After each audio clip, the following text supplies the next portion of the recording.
ఓం శ్రీ గురుభ్యో నమః. ఓం జ్యోతిషాంపదే నమః. ఆస్ట్రోటాక్ బై రాజన్ ప్రేక్షకులందరికీ కూడా నమస్కారం. అందరూ కూడా సుఖాన్ని ఆశిస్తూ ఉంటారు. చాలా సుఖపడాలని అనుకునేది సహజమైన స్వభావం. తర్వాత మంచి స్థితి, మంచి స్టేటస్ కలగాలి, మంచి ఐశ్వర్యం కలగాలి, ఇవన్నీ కూడా సాధారణంగా ప్రతి మనిషికి ఉండే కోరిక.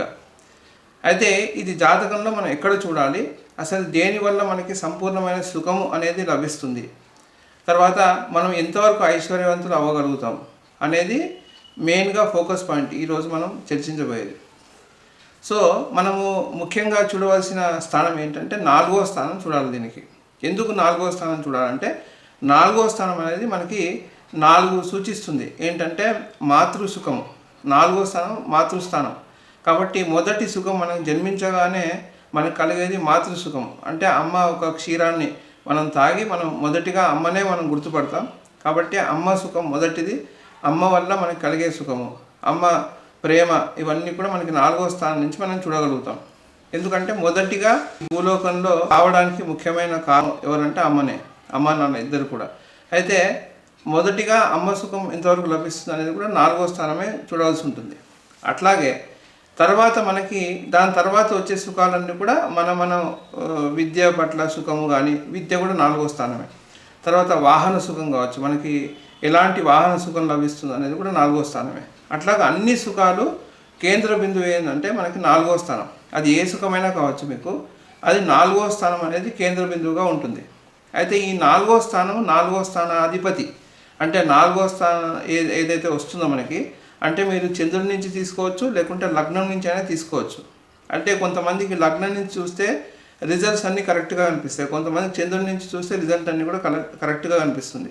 ఇది వాళ్ళ జ్యోతిష విశ్లేషణ చేసినప్పుడే మనం చెప్పగలుగుతాం. ఎందుకంటే ఇప్పుడు అది కొంతమందికి అంటే మీరుగానే కూడా చూసుకోవచ్చు. ఎట్లా అంటే 4వ స్థానం లగ్నం నుంచి తీసుకుంటే 4వ స్థానం మీకు ఎక్కువ రిజల్ట్ ఇస్తుందా, లేకుంటే చంద్రుడి నుంచి 4వ స్థానం ఎక్కువ రిజల్ట్ వస్తుందా అనేది మీరు చూసుకోవాల్సి ఉంటుంది. ఓకే, ఇది దృష్టిలో పెట్టుకోండి. సో 4వ స్థానం అధిపతి ఎక్కడైతే ఉంటాడో దాన్ని బట్టి మీకు జీవన సుఖము, దుఃఖము కానీ ఇవన్నీ మీరు చూడగలుగుతారు. అంటే సుఖము సరిగా లేదు అంటే, సుఖము సరిగా లేదంటే దుఃఖం ఎక్కువగా ఉంటుందనే కదా అర్థం దానికి. కాబట్టి మీరు 4వ స్థానాధిపతి ఎక్కడ ఉన్నాడో అతనికి పాపగ్రహ దృష్టి ఉందా లేదా చూసుకోండి మీరు. అంటే ఇప్పుడు ఉదాహరణకి ఒక చార్ట్ ఎగ్జాంపుల్గా తీసుకుందాం. ఈరోజు చార్ట్ని నేను ఎగ్జాంపుల్గా తీసుకొని మీకు చెప్తున్నాను. మీరు ఇప్పుడు చూడగలుగుతారు స్క్రీన్ మీద. ఇప్పుడు మీకు కనిపించే ఏదైతే జాతక చక్రం ఉందో అది ఈ రోజుది అనమాట. సో ఈరోజు మనకి 4వ స్థానంలో ఇప్పుడు మీరు చూసుకుంటే ధనుర్లగ్నం ఉంది. ధనుర్లగ్నం నుంచి 4వ స్థానం ఎవరున్నారు?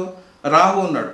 కాబట్టి 4వ స్థానం కొద్దిగా డిస్టర్బ్ అయిపోయింది. ఎందుకంటే పాపగ్రహం 4వ స్థానంలో ఉంది కాబట్టి సుఖం అనేది కొద్దిగా తగ్గిపోతుంది అక్కడ. అట్లాగే దాని అధిపతి ఎక్కడున్నాడు? ఆయన వెళ్ళేసి మళ్ళీ గురువు ఇప్పుడు ఎక్కడున్నాడు? మనకి వృషభ రాశిలో ఉన్నాడు. మళ్ళీ అది కూడా వక్రంలో ఉన్నాడు. కాబట్టి ఏంటి ఈ జాతకుడికి, సో ఇది ఎగ్జాంపుల్ చార్ట్గా ఈరోజు నేను వీడియో తీసే టైంకి అది ఏది ఉందో అది తీసుకొని మీకు ఎగ్జాంపుల్గా చెప్తున్నాను. సో ఇప్పుడు మీకు ఎలా ఉంది? 4వ స్థానాధిపతి 6లో పడ్డాడు, అంటే లగ్నం నుంచి 6వ స్థానంలో పడ్డాడు. సో అది కూడా మంచి స్థానం కాదు. దుస్థానాల్లో 6, 8, 12 దుస్థానాలు అంటాం. కాబట్టి ఆయన కూడా ప్రాపర్ ప్లేస్మెంట్లో లేడు. అట్లాగే 4వ స్థానాధిపతి ప్రాపర్ ప్లేస్మెంట్లో లేడు ఒకటి. తర్వాత 4లో కూడా 4లో కూడా రాహు ఉన్నాడు. కాబట్టి పాపగ్రహం, రాహు అనేది పాపగ్రహమే. కాబట్టి ఇక్కడ ఏమైంది? ఇప్పుడు దీన్ని ఒక ఉదాహరణగా మీరు తీసుకొని మీ జాతకంలో మీరు చూసుకోండి. ఇప్పుడు 4వ స్థానం అధిపతి ఎక్కడ కూర్చున్నాడు? ఒకవేళ అతనికి పాపగ్రహ దృష్టి ఉందా అంటే, పాపగ్రహ అంటే కుజుడు చూసినా, శని చూసినా, రాహు చూసినా, కేతు చూసినా, వీళ్ళందరూ కూడా పాపగ్రహాల కింద మనం తీసుకుంటాం. సో వీటి దృష్టి పడినప్పుడు ఏంటంటే అది సుఖం ఒక భంగం అనేది జరుగుతూ ఉంటుంది అనమాట. అంటే భంగం జరగడం అంటే ఎలా అంటే, ఇప్పుడు మనం సాధారణంగా సుఖస్థానం మనం దేన్ని సుఖంగా ఎక్కువ భావిస్తున్నాం. సో కాలానుగుణంగా ఈ సుఖం అనేది కూడా మారుతూ వస్తుంది. ఇప్పుడు సహజంగా ఇప్పుడున్న కాలంలో అందరూ కూడా బాగా ధనం ఉంటే నాకు సుఖం అనేది ఎక్కువ శాతం మంది ఉన్నారు. ఇప్పుడు అంటే 95% నుంచి 97% వరకు ఎక్కువ మంది ధనం మీదనే ఎక్కువ ఫోకస్డ్గా ఉంటున్నారు ఇప్పుడు. ఎందుకంటే వాళ్ళకి ధనమే అత్యంత ప్రాధాన్యమైన సుఖం అని భావించే వాళ్ళు ఎక్కువ మంది ఉన్నాం మనం. కాబట్టి ఇప్పుడు మనకి ధనమే ప్రధాన సుఖం అని కూడా చెప్పలేము. ఇప్పుడు సుఖాలు అనేవి చాలా రకాలుగా ఉంటుంది. ఇప్పుడు ఎక్కువ మనం సుఖం అనేది ఎప్పుడంటే ఇప్పుడు మనం మనశ్శాంతిగా ఉండగలుగుతామో అదే మనం సుఖం కిందకి తీసుకోవాలి యాక్చువల్గా. ఎందుకంటే ఒకటి వస్తే ఒకటి ఉండదు మనిషికి. కాబట్టి ఎప్పుడు మనం ప్రశాంతంగా ఉండగలుగుతాము అనేది మెయిన్గా చూసుకోవాలి. అంటే ప్రశాంతంగా ఉన్న సమయమే మనకు అత్యంతమైన సుఖ సమయం అని చెప్తాం. అందుకోసం 4వ స్థానంలో పాపగ్రహాలు ఉన్నప్పుడు వానికి నిద్ర కూడా సరిగా పట్టదు. ఇప్పుడు మీరు చూడండి, నిద్రాస్థానం చాలామంది 12 అంటారు, కానీ దానికి ముఖ్యమైన హేతు ఏంటంటే నీకు అందుకోసం చెప్పాను, కేంద్ర బిందువు ఏది అంటే 4వ స్థానం. 4వ స్థానంలో పాపగ్రహాలు ఉన్నవాడికి నిద్ర కూడా సరిగా పట్టదు. కాబట్టి ఇప్పుడు దీనికి పరిహారం ఏముంటుంది? జనరల్గా నా వీడియోస్లో పరిహారం అనేది ఇప్పుడు జనరల్గా ఏదైనా ఇంపార్టెంట్ ఉంటేనే పరిహారాలు చెప్తూ ఉంటాను. సో దీనికి అందరికీ మనశ్శాంతి అవసరం.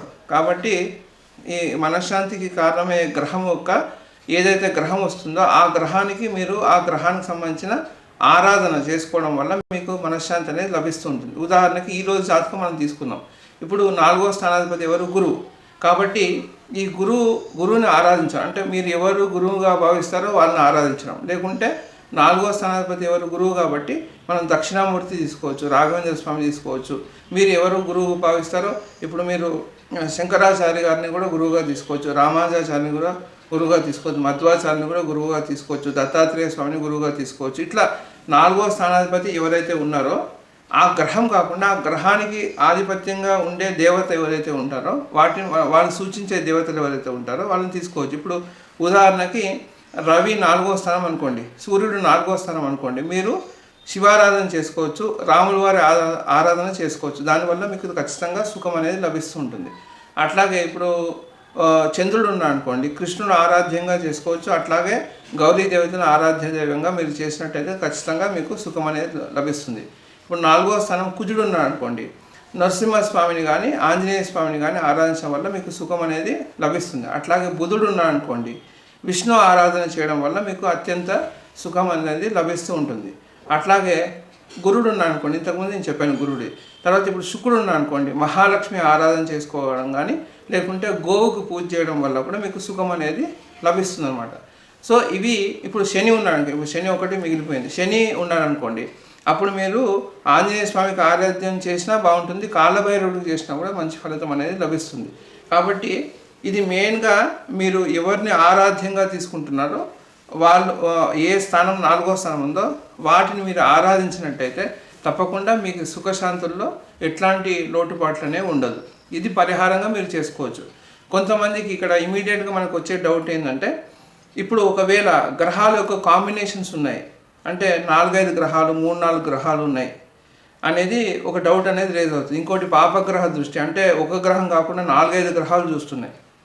ఒకటే మీరు గుర్తుంచుకోండి, ఏది ఉన్నా 4వ స్థాన అధిపతిది చేయండి మీరు, అప్పుడే మీకు రిజల్ట్ అనేది వస్తుంది. ఈ దృష్టి అన్నీ కూడా ఏం చేస్తాయి, ఆ అధిపతిని డ్యామేజ్ చేస్తుంటాయి. సో ఆ డ్యామేజ్ని పోగొట్టడానికి మనం చేస్తూ ఉంటాం. కాబట్టి 4వ స్థానాధిపతిని ముఖ్యంగా తీసుకొని మీరు చేయండి. ఇప్పుడు మీరు చెప్పినవన్నీ కూడా ఇప్పుడు అన్ని గ్రహాలకు నేను చెప్పాను. అయితే రాహుకేతులు వదిలిపెట్టాను అనుకోవద్దు. రాహుకేతులు ఏంటంటే వీళ్ళు ఏ ఇంట్లో ఉంటే ఆ ఇంటి అధిపతిగా వాళ్ళు సొంతం చేసుకున్నాడు.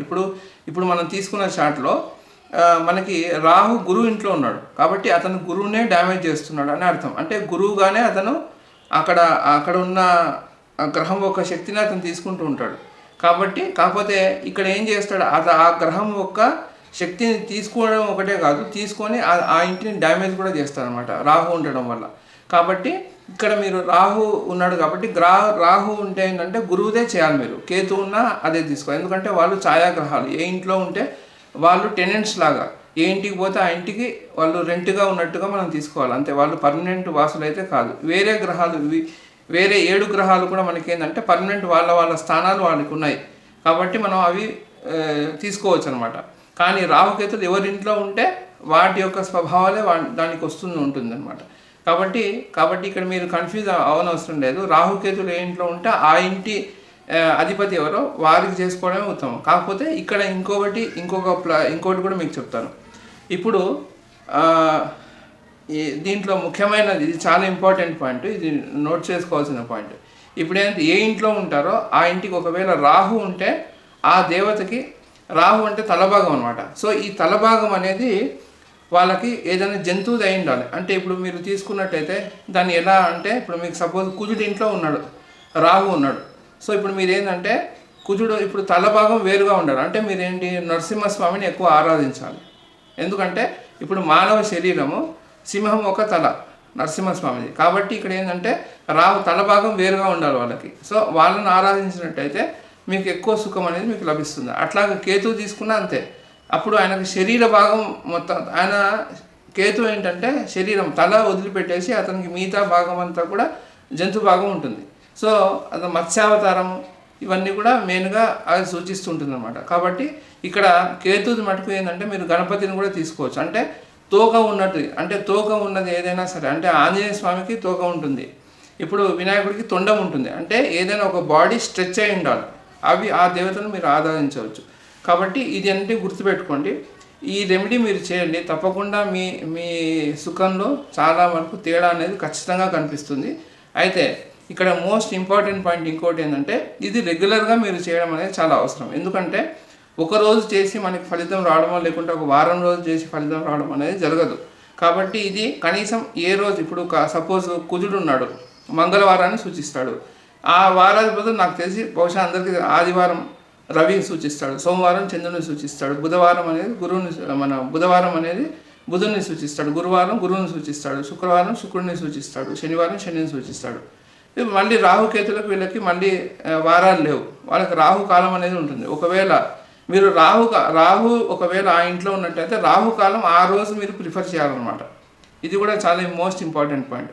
అయితే సపోజ్ మీకు 4వ స్థానంలో రాహు ఉన్నాడు, కానీ ఆయన ఒక కుజుడు ఇంట్లో ఉన్నాడు. సో మీరు ఏం చేయాలంటే మంగళవారం రోజు రాహుకాలంలో ఆ దేవతకి మీరు ఆరాధించినట్టయితే మీకు ఎక్కువ ఫలితం అనేది లభిస్తుంది. ఇది మీరు చేసి చూడండి, 100కి 100 పాళ్ళు దీని యొక్క ఫలితం అయితే మీరు పొందవచ్చు. సో ఇంతవరకు ఎవరైతే ఛానల్ సబ్స్క్రైబ్ చేయలేదో వాళ్ళు సబ్స్క్రైబ్ చేసుకోండి. ఎవరికైతే కన్సల్టెన్సీస్ కావాల్సి ఉంటుందో వాళ్ళు నాకు కనిపించే నెంబర్కి మీరు సంప్రదించవచ్చు. అంతవరకు నమస్కారం.